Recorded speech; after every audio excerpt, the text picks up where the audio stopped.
Hello! അങ്ങനെ സ്നേഹക്കൂട്ടിൽ ഏതാണ്ട് സത്യങ്ങളൊക്കെ പുറത്തു വരാറായി. പക്ഷെ സേതുവിന്റെ കലിപ്പ് തീരുന്നില്ല മക്കളെ. "കരിപ്പങ്ങോട്ട് തീരുന്നില്ലടാ" എന്നൊക്കെ പറയുന്ന പോലെ.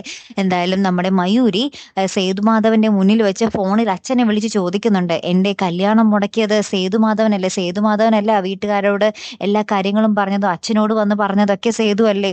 എന്ന് ചോദിക്കുകയാണ്. അപ്പൊ ഫോണില് സ്പീക്കറിലായിരിക്കുംട്ടോ. അപ്പൊ എല്ലാവരുടെയും മുന്നിൽ വെച്ച് നമ്മുടെ വേണു പറയുന്നുണ്ട്. അതായത് ഫോണില് പറയുന്നുണ്ട്.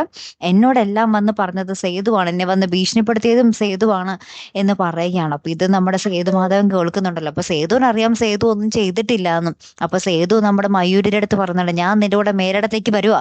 അയാളുടെ മുന്നിൽ ഞാൻ നേരിട്ട് നിന്ന് ഞാൻ ഒരു പ്രാവശ്യം കൂടി ചോദിച്ചോളാം. പിന്നെയും എന്റെ മുഖത്ത് നോക്കി കള്ളം പറയാനാണെ പിന്നെ എന്നെ പിടിച്ചാ കിട്ടൂല" എന്നും പറഞ്ഞിട്ട് ഒരു കത്തിയൊക്കെ രാഗി മിനുക്കിയിട്ടാട്ടോ പോകുന്നത്. അപ്പൊ എന്തായാലും അവിടെ ഒരു കനത്ത യുദ്ധം തന്നെ നടക്കും. അപ്പോഴത്തേക്കും സത്യങ്ങളെല്ലാം വെളിപ്പെടുകയും ചെയ്യും. ഇന്ദ്രജിത്താണ് ഇതിന് പിന്നിലെന്നത് അല്ലെ. കാത്തിരിക്കാട്ടോ. അപ്പൊ അടുത്തൊരു വീഡിയോയുമായി വരുന്നത് വരയ്ക്കും ഗുഡ് ബൈ.